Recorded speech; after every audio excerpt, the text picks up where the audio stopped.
ശരി, പറയൂ. പല പ്രാവശ്യം ഞാൻ എടുത്ത് പറഞ്ഞതാ, അതിർത്തി വെച്ച് വേലി കെട്ടാവുള്ളൂ.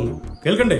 ഓരോ തവണ വേലി കെട്ടുമ്പോഴും കുറേശ്ശെ കയറ്റിക്കൊണ്ടിരിക്കും. പോട്ടെ എന്ന് ഞാൻ വിചാരിക്കും.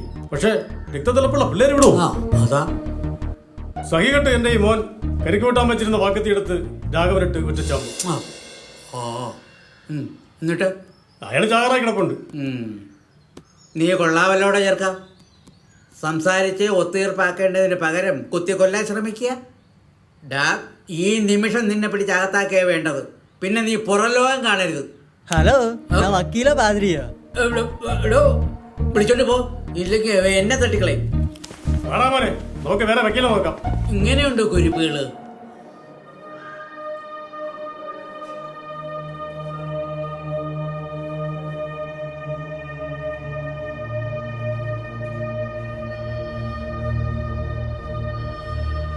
മേരി, തക്ക സമയത്ത് പാപ്പച്ചൻ അവിടെ എത്തിയോണ്ട് തൊമ്മി രക്ഷപ്പെട്ടു.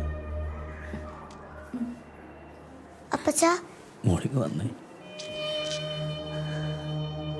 അപ്പച്ചന് ഒത്തിരി വേദനിച്ചല്ലേ? ഞാനങ്ങ് പേടിച്ചു പോയി അപ്പച്ച. കരയില്ല ആനക്കുട്ടി, മക്കളുടെ വെള്ളിക്കുലസ് അപ്പന്റെ കയ്യിൽ നിന്ന് പോയി. ഉടനെ അപ്പനത് മേടിച്ചു തരാം. വെള്ളിക്കൊലുസല്ല, എനിക്ക് എന്റെ അപ്പനെ മാത്രം മതി.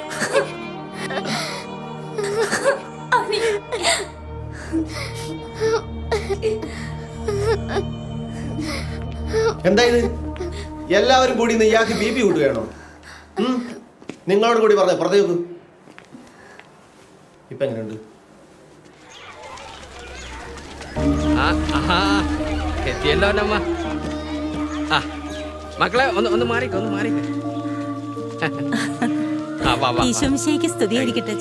ഇപ്പോഴും എപ്പോഴും സ്തുതിയായിരിക്കട്ടെ.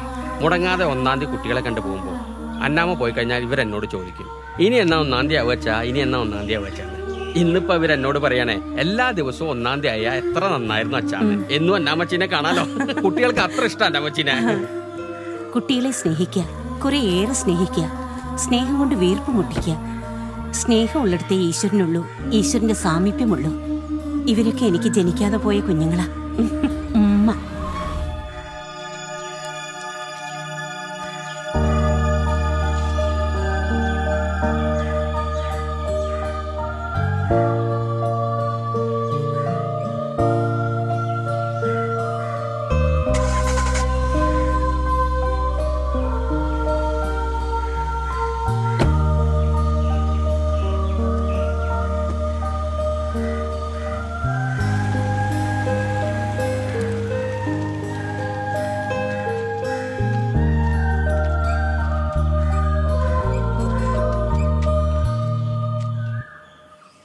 ആൻറ്റിപ്പച്ചായോ, നാളത്തെ കഴിഞ്ഞ നില ഉഴാൻ ആൾക്കാർ വരും.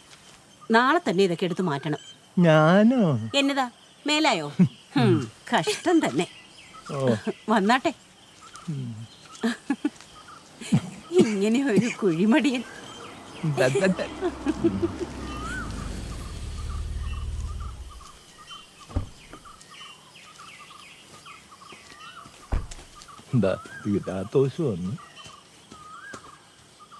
മേഴ്സി ഹോം, കരുണയുടെ ഭവനം. മാസത്തിൽ 4 തവണ അനാഥാലയത്തിൽ പോയി അവിടെ കണ്ട അലവലാദികളെ കെട്ടിപ്പിടിക്കുക, ഉമ്മ വയ്ക്കുക, എന്തൊക്കെയായിരുന്നു കാണിച്ചു കൂട്ടിയത്. ഒരുതരം ചീപ്പ് ഷൈനിങ്. പലപ്പോഴും ഈ അടുക്കളക്കാരി ത്രേസിയെ കാണുമ്പോഴേ തികട്ടി വരാറുണ്ട്. ഇവള് ഇതുപോലൊരു സ്ഥലത്തുനിന്ന് വന്നാണെന്ന് ആലോചിക്കുമ്പോ എനിക്ക് അറപ്പാണ്. നിർത്തടാ, നിർത്ത്. എന്നെ കൊണ്ട് കൂടുതലൊന്നും സംസാരിപ്പിക്കല്ലേ. അന്നമ്മോ, വേണ്ട. നീ അനുഭവിക്കുന്ന സൗഭാഗ്യങ്ങൾ എല്ലാവർക്കും കിട്ടണമെന്നില്ല. കർത്താവിന്റെ നിശ്ചയമാണെന്ന് കരുതിയാൽ മതി. മനസ്സിലായോ? കർത്താവിന്റെ നിശ്ചയം.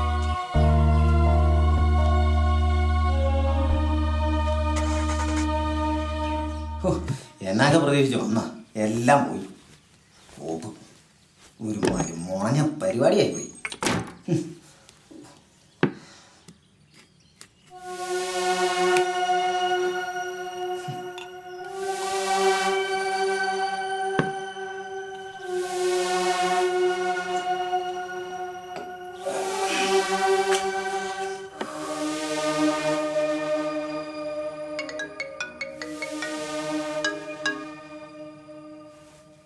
ഹലോ, നീ നിന്റെ അമ്മച്ചയും കെട്ടിപ്പിടിച്ച് അവിടെ ഇരുന്നോ. ഇന്ന് ടെൻഡർ ഉള്ളതാ. അത് വല്ലതും നിനക്കറിയണോ? നഷ്ടം വരുന്നത് മറ്റാർക്കും അല്ല, എനിക്കാണ്. ദേ, ഞാനൊരു കാര്യം പറഞ്ഞേക്കാം ജോബി. ഇങ്ങനെ പോയാലേ നിന്നെയും കളഞ്ഞിട്ട് ഞാൻ വല്ല സായിപ്പിനെയും കെട്ടി എന്റെ പാട്ടിനങ്ങ് പോവും. അപ്പോ ഞാനും എന്റെ കൊച്ചിനെ ഞാനങ്ങ് നാട്ടിലേക്ക് അയക്കും. നിങ്ങൾ അവിടെ നിന്നാ മതി.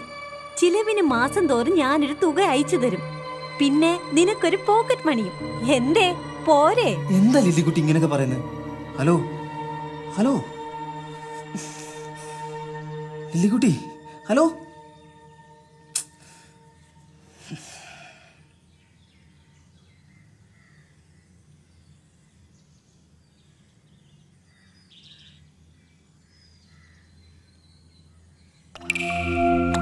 അമ്മച്ചിയുടെ മരിപ്പും കാത്ത് കുടുംബത്ത് കുത്തിയിരുന്നിട്ട് പ്രത്യേകിച്ചൊരു കാര്യമുണ്ടെന്ന് എനിക്ക് തോന്നുന്നില്ല വക്കീലെ. എൻ്റെ ആയുസ് കഴിഞ്ഞാലും എൻ്റെ അമ്മച്ചി പോകുമല്ലെന്നാ എനിക്ക് തോന്നുന്നു. ലില്ലിക്കുട്ടിയാണ് ഡെയിലി 10 പ്രാവശ്യം വിളിക്കും. ഞാൻ എന്നാ പറയാനാ വക്കീലേ? ഇതിപ്പോ ചാകുകയില്ല, കട്ടിലൊഴിഞ്ഞ് പോവുകയില്ല എന്ന് പറഞ്ഞ പോലെ ആ അമ്മച്ചിയുടെ കാര്യം. എനിക്ക് ജർമ്മനി പോയിട്ട് പിടിപ്പത് പണിയുള്ളതാ. വക്കീലിന് അറിയാമല്ലോ. അറിയാവിടെ, നന്നായിട്ട് അറിയാം. അവളുടെ അടിപ്പാവാട അലക്കി കൊടുക്കുക, മദ്യപിച്ച് അസമയത്ത് വരുന്ന ഭാര്യയുടെ കാല് തിരുമ്മി കൊടുക്കുക, കൂടാതെ മുറിക്കകത്ത് വാള് വച്ചത് കോരിക്കളയുക. ഇതൊക്കെയാണല്ലോ നിന്റെ പിടിപ്പത് പണി. വക്കീലെ, എന്റെ പേഴ്സണാലിറ്റിയെ ചോദ്യം ചെയ്യരുത്. അതൊക്കെ ഉണ്ടോ? നീ പോടാ. പൂർണ്ണ ആരോഗ്യവതിയായ അമ്മച്ചിക്ക് റീത്ത് വയ്ക്കാൻ കാത്തിരിക്കുന്ന പരനാറി. അമ്മച്ചിയുടെ പെരുവരിൽ മുദ്രപത്രത്തിൽ ഒപ്പിച്ച് വീട് സ്ഥലവും കൈക്കലാക്കാൻ നോക്കുന്ന കുലദ്രോഹി. എടാ, നിയമം മാറിയൊന്നും നീ അറിയുന്നില്ല. ബലപ്രയോഗം നടത്തി സ്വത്ത് കൈക്കലാക്കിയാലേ ഉടനെ പിടി വീഴും. പിന്നെ നിനക്ക് പെണ്ണും പിള്ളേരുടെ അടിപ്പാവാൻ അഴിക്കകത്ത് കിടന്ന് അലക്കി കൊടുക്കേണ്ടി വരും. അറിയോ? കൂട്ടത്തിലെ ഒപ്പം നിന്ന വക്കീലും അഴിയണ്ണേണ്ടി വരും മോനെ. അതുകൊണ്ട് ഈ വക്കാലത്ത് ഞാനങ്ങൊഴിയ. വക്കീൽ എന്താ എന്നെ ഭയപ്പെടുത്തുക? അല്ല, തന്നെ കൊണ്ടൊരു പുല്ല് നടക്കില്ലെന്ന് എനിക്കറിയാം. ഈ നാട്ടിലെ വേറെ വക്കീലുണ്ടോ ഞാനൊന്ന് നോക്കട്ടെ. ചെല്ല് നല്ലോണം നോക്ക്. പള്ളയെ കൊല്ലാൻ നടക്കുന്ന തലതെറിച്ച സന്തതി. എന്നതാടാ തൊമ്മി, നീ കാണിച്ചു കൊടുത്തൊക്കെ ശരിയാണെന്ന് എനിക്ക് തോന്നുന്നുണ്ടോ? എടാ, എൻ്റെ മുഖത്തോട്ട് നോക്ക്. മേരിക്കും കുഞ്ഞുങ്ങൾക്ക് നീ അല്ലാതെ വേറെ ആരാടാ ഉള്ളത്? ആ കുഞ്ഞുങ്ങളെ വളർത്താൻ അവൾ എന്തുമാത്രം കഷ്ടപ്പെടുന്നുണ്ടെന്ന് അറിയാവോ? എടാ തൊമ്മി, സ്വന്തം ഉത്തരവാദിത്തത്തിൽ നിന്ന് ഒളിച്ചോടാൻ നീ ശ്രമിക്കരുത്. കുടുംബ ബന്ധം എന്നൊക്കെ പറയുന്നത് സ്ഫടിക ഭരണി പോലെയാ. സൂക്ഷിച്ച് കൈകാര്യം ചെയ്തില്ലെങ്കിൽ എപ്പോ പൊട്ടിന്ന് ചോദിച്ചാൽ മതി. നീ അവരെ സ്നേഹിക്കുക, ഒത്തിരി സ്നേഹിക്കുക. കർത്താവ് നിന്റെ കൂടെ ഉണ്ടാവും മോനെ. ഈ മനസ്സ് മുഴുവൻ സ്നേഹമാണ് അച്ഛൻ. പക്ഷെ അത് അവർക്ക് അറിയത്തില്ല. ഞാൻ എന്നാ ചെയ്യണമെന്ന് അച്ഛൻ തന്നെ പറ. എടാ, ഈ സ്നേഹം എന്ന് പറയുന്നത് മനസ്സിൽ അടച്ചുപൂട്ടി വെക്കാനുള്ളത്. നീ അവർക്ക് കാണിച്ചു കൊടുക്കണം നീ അവരെ എത്രത്തോളം സ്നേഹിക്കുന്നുണ്ടെന്ന്. മനസ്സിലായോ? ആ, കർത്താവ് തന്നെ അനുഗ്രഹിക്കും. ശരി അച്ഛൻ.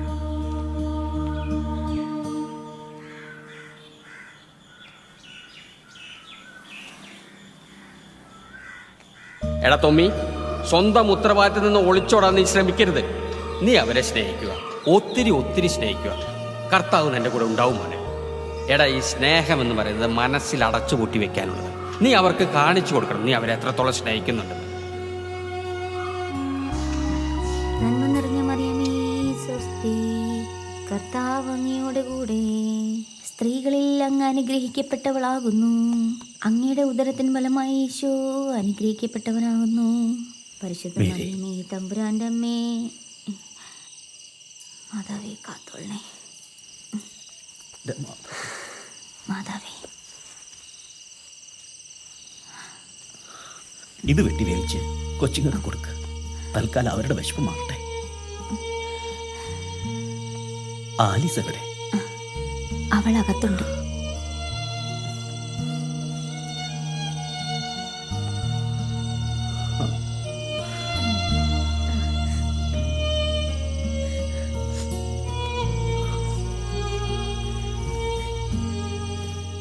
മോളെ, കണ്ണുകൂടി ഒഴികെ അപ്പൻ എന്തെങ്കിലും മോശ സ്വഭാവം ഉണ്ടെന്ന് ആരെങ്കിലും പറയണത് മോള് കേട്ടിട്ടില്ല, കേൾക്കാൻ വഴിയില്ല. പക്ഷെങ്കിൽ അപ്പന്റെ മോള് മോശക്കാരിയെന്ന് ആരെങ്കിലും പറഞ്ഞേക്കുന്നത് ഈ അപ്പന് സഹിക്കേല. മക്കൾക്ക് ഈ അപ്പൻ പറയണത് മനസ്സിലാവണുണ്ട? ഞാൻ കാരണം നിന്റെ പഠിപ്പ് മുടക്കണ്ട. പഠിച്ച് നീ ഒരു ഡോക്ടർ ആവണം. അപ്പൻ്റെ ആഗ്രഹം. അതിന് ഞാൻ കമ്പ്യൂട്ടർ പഠിക്കണം അപ്പച്ച. പിന്നെ എങ്ങനെ? അത് പഠിച്ച ഡോക്ടറാവും പറ്റൂലേ? പറ്റില്ല അപ്പച്ച. എൻ്റെ മാതാവേ, ഈ അപ്പന് കുഴുവെട്ടല്ലാതെ വേറൊന്നും തലേ കയറിയല്ല. എനിക്ക് പഠിപ്പൊന്നുമില്ല, പക്ഷെ എൻ്റെ മകള് പഠിക്കാൻ പോകണം. നാളെ മുതൽ അപ്പൻ്റെ മോള് പഠിക്കാൻ പോകാൻ നോക്ക്. ഞാൻ പറയാനുള്ളതൊക്കെ പറഞ്ഞ് ഇനി മക്കളുടെ ഇഷ്ടം.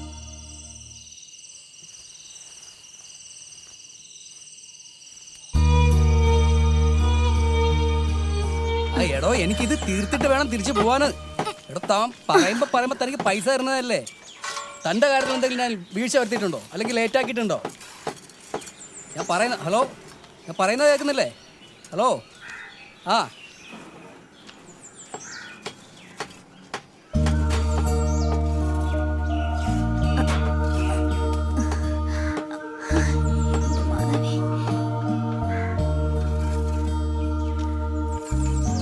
മേരി,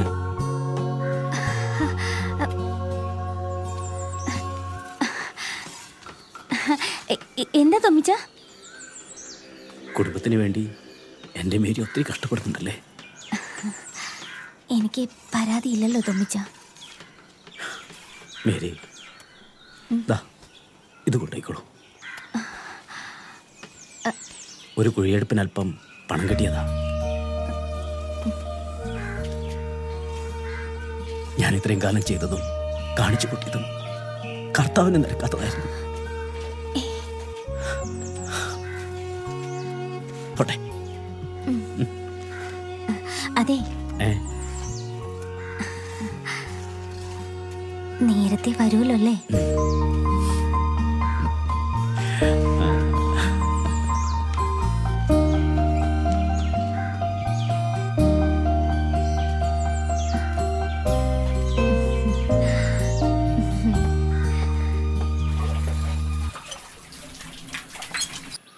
നമസ്കാരം. നമസ്കാരം. നമസ്കാരം. നമസ്കാരം. ഇരിക്കെ, കയറി. ഇങ്ങോട്ടിരിക്കെ. വക്കച്ചൻ ഇങ്ങോട്ടിരിക്കെ. നീ അങ്ങോട്ട് കയറിയിടാ. അയ്യോ, അല്ല പെണ്ണ് കാണാൻ ചെക്കൻ വന്നില്ലേ? നല്ല ചോദ്യം. ചെക്കനല്ലേ ഇരിക്കുന്നേ? മനസ്സിലായില്ലായിരുന്നു കേട്ടോ. ആവശ്യമൊന്നുമില്ല, മോൻ അവിടെ ഇരുന്നു. നമസ്കാരം. എന്നതാ ചെക്കന്റെ പേര്? വക്കച്ചൻ. ഓ, നല്ല പേര്. വീട്ടിലാരൊക്കെ ഉണ്ട്? അപ്പച്ചനും അമ്മച്ചിയും നേരത്തെ മരിച്ചു. അല്ല, പെണ്ണിനെ ഇങ്ങോട്ടൊന്ന് വിളിച്ചേ, ഞങ്ങളൊന്ന് കാണട്ടെ. ആനക്കുട്ടി, ഒന്ന് പോയി ആലീസിനെ വിളിച്ചോണ്ടോ. ഇപ്പൊ വരും കേട്ടോ.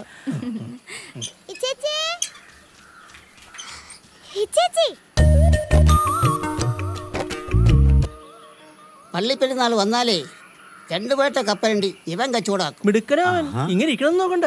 വന്നല്ലോ ആലീസ മോളെ, ഇതാണ് നമ്മുടെ ചെക്കൻ വക്കച്ചൻ. മിടുക്കനാ, അമ്മിണിക്കുട്ടൻ.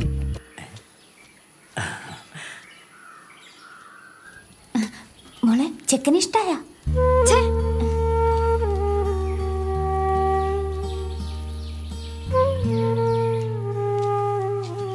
ദേ, ചെക്കന് പെണ്ണിനെ പിടിച്ച സ്ഥിതിക്ക് അടുത്തൊരു നല്ല ദിവസം നോക്കി മനസ്സമ്മതം നടത്തിയാലോ തൊമ്മിച്ച?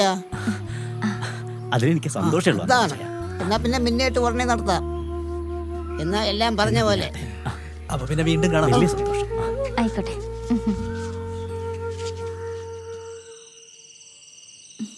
മാതാവേ കാത്തോളേ.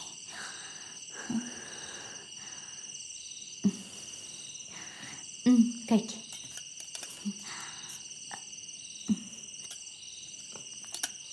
കർത്താവായിട്ട് കണ്ണീർ തന്നൊരു ബന്ധമാണത്. എനിക്കെത്രേ പറയാനുള്ളൂ. ആ വക്കച്ചന് എന്നാ കുറവ്? കാണാൻ അതിസുന്ദരൻ, എന്നാ ഒരു വിനയം. നിന്റെ അപ്പച്ചനാണേൽ അവനെ വല്ലാതെ ബോധിച്ചു. ഹോ, നടന്നു കിട്ടിയാൽ നിന്റെ ഭാഗ്യ മോളെ.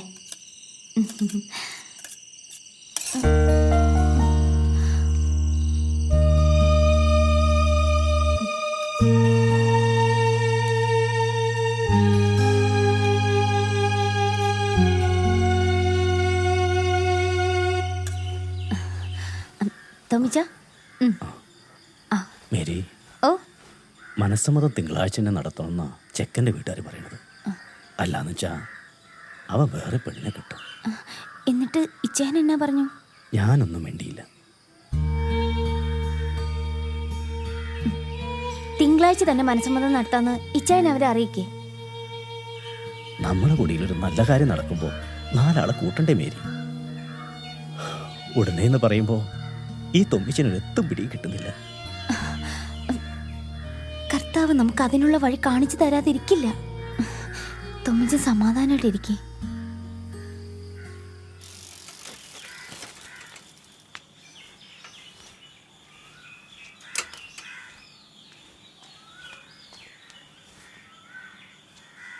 അമ്മച്ചി, അമ്മച്ചി,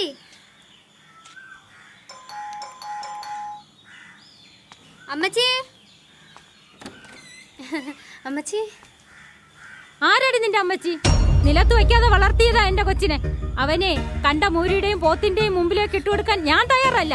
അങ്ങനെയൊന്നും പറയല്ലേ അമ്മച്ചി. ഒന്നും എന്റെ അറിവോടെ ആയിരുന്നില്ല. എന്റെ അപ്പൻ ചെയ്ത തെറ്റിന് ഞാൻ ക്ഷമ ചോദിക്കുന്നു. ഇവിടെ നിന്റെ ക്ഷമാപണത്തിന്റെ ആവശ്യമൊന്നുമില്ല. ഇത്രയും തരം താണ കുടുംബത്തിൽ നിന്ന് നിന്നെ പോലെ വൃത്തികെട്ട ഒരു പെണ്ണിനെ എന്റെ മോനെ കൊടുക്കാൻ ഞാൻ തയ്യാറല്ല. എനിക്കൊന്ന് ബെന്നിയെ കാണണം അമ്മച്ചി. എന്തിനു ബെന്നിയെ കാണണേ? എനിക്ക് നിന്നെ കാണേണ്ട ആവശ്യമൊന്നുമില്ല. എനിക്ക് പറയാനുള്ളതാ എന്റെ അമ്മച്ചി നിന്നോട് പറഞ്ഞത്. മോനെ 100 100 ഉണ്ടെങ്കിൽ ഇങ്ങടുത്തെ കൊടുത്തുവിടും. ഇവന്റെ കൂടെ കുറച്ചു ദിവസം ചുറ്റി നടന്നതല്ലേ? അവന്റെ ഭാഗത്തു നിന്ന് വല്ല പാകപ്പിഴയും വന്നിട്ടുണ്ടെങ്കിലേ തൽക്കാലം ഇരു ചെവി അറിയാതെ അതങ്ങ് കഴുകി കളഞ്ഞേരെ. എന്നാ കൊണ്ടുപോ. പാടാ മോനെ, ഓരോന്ന് കാശുണ്ടാക്കാൻ നടക്കണു.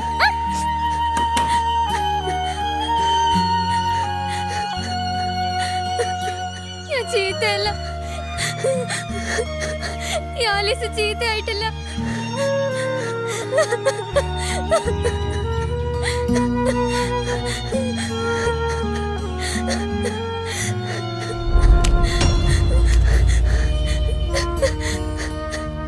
എനിക്ക് നിന്നെ കാണേണ്ട ആവശ്യമൊന്നുമില്ല.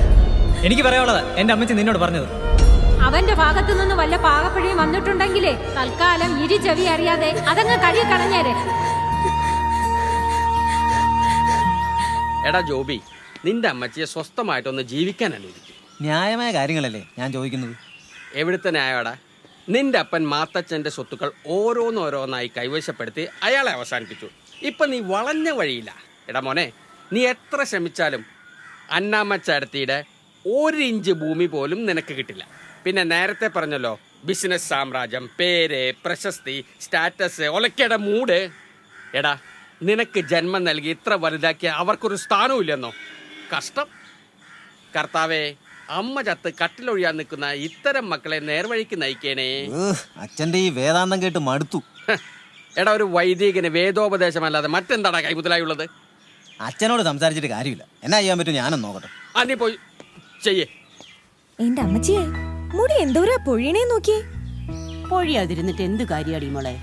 മേലോട്ടെടുക്കുമ്പോ പറയുവോ, അന്നാമ്മേ നിന്റെ മുടിയെല്ലാം പൊഴിഞ്ഞു പോയല്ലോ, അതുകൊണ്ട് സ്വർഗരാജ്യം നിനക്കുള്ളതല്ല, അങ്ങനെ വല്ലോ ഉണ്ടോടി ത്രേസ്യേ? ഒന്ന് പോവും അമ്മച്ചി. എടി, ഒരു കാലത്തെ പനങ്കുല പോലെ ആയിരുന്നു എന്റെ മുടി. ദാ ഇത്രടം, അറിയോ?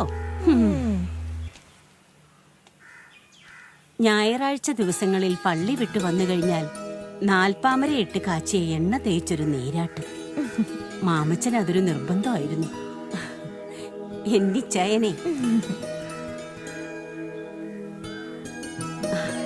അതിന്റെ ഗന്ധം ഇച്ചായന് ഹരമായിരുന്നു. 4 എണ്ണം വീശി കിഴക്കൻ പുകയിലേയും കൂട്ടി മുറുക്കി എന്റെ അന്തപുരത്തിലേക്കുള്ള വരവ് അരങ്ങ് തന്നെയായിരുന്നു.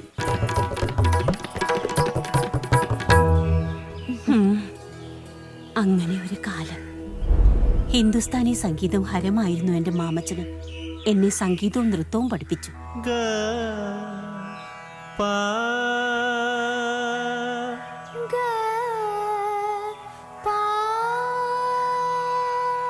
മാമച്ചന്റെ കാലം കഴിഞ്ഞപ്പോ ഞാൻ അഴിച്ചു വെച്ചതായി ചിലങ്കകൾ. പിന്നെ ഇത് ശബ്ദിച്ചിട്ടില്ല. അമ്മച്ചിക്ക് ഈ ചിലങ്കുകൾ ഒരിക്കൽ കൂടി കെട്ടി ആടിക്കൂടെ? അയ്യോ, ഈ ത്രേസിക്കൊന്ന് കാണാനാ. ഇനി എനിക്കതിന് കഴിയില്ല മോളെ. അമ്മച്ചി പറയാറില്ലേ ത്രേസി എന്റെ മകളാണെന്ന്? ഈ മകൾ അമ്മച്ചിയുടെ യാചികയാണെന്ന് കരുതിയാ മതി. ചെയ്യാം, എന്റെ മോൾക്ക് വേണ്ടി ഞാൻ ചെയ്യാം.